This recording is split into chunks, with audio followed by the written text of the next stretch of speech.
Thank you.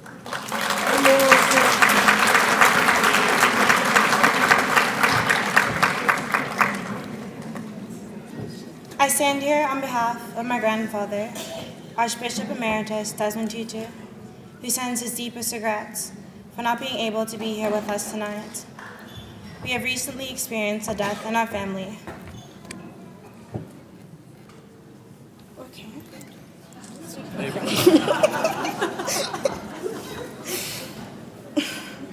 And so it is a great honor that I share his message with you tonight.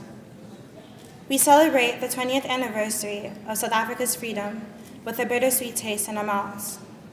Bittersweet because if we are honest, we will agree that adolescent South Africa has not fulfilled its potential, particularly when you consider the starts we had under the stewardship of Nelson Mandela and his generation of extraordinary leaders.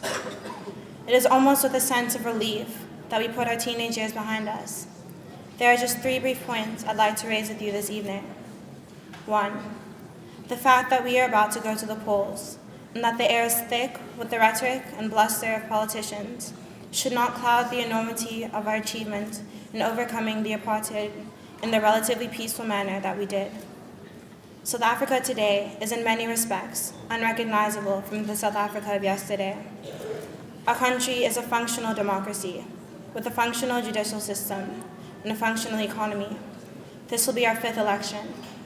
We have a first-rate constitution and a Bill of Rights, and have successfully considered discriminatory legislation to the past.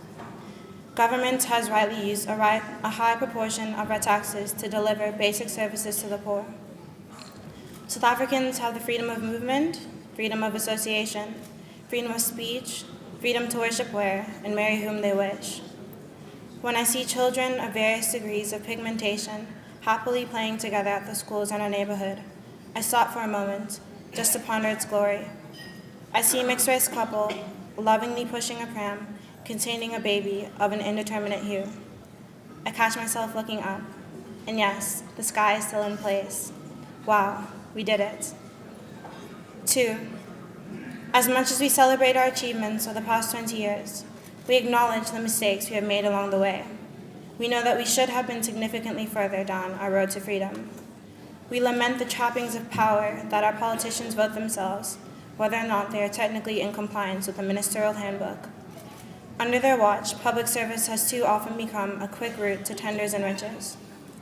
We lament the fact that Madiba could not serve a 2nd term as president because his departure signaled a departure from magnanimity and accountability. His successors failed to implement recommendations of the Truth and Reconciliation Commission, including the recommendation of a once-off wealth tax as a mechanism for the transfer of resources. Had this proposal been implemented, South Africa would not today be sitting with the world's biggest gap between the richest and the poorest citizens. We lament that violence is committed in our communities, especially against women and children. We lament the quality of life that our poor citizens enjoy. And thirdly, South Africa is a fantastic country with incredible resources and people, especially our younger people. When we look around the world at Syria, the Central African Republic, and the Ukraine, for example, and we consider the events that occurred in emerging countries such as Chechnya and Bosnia, we can see that we have much to be grateful for. Please, do not give up the dream that we had in 1994 of politicians and bureaucrats motivated by the pure desire to serve their people.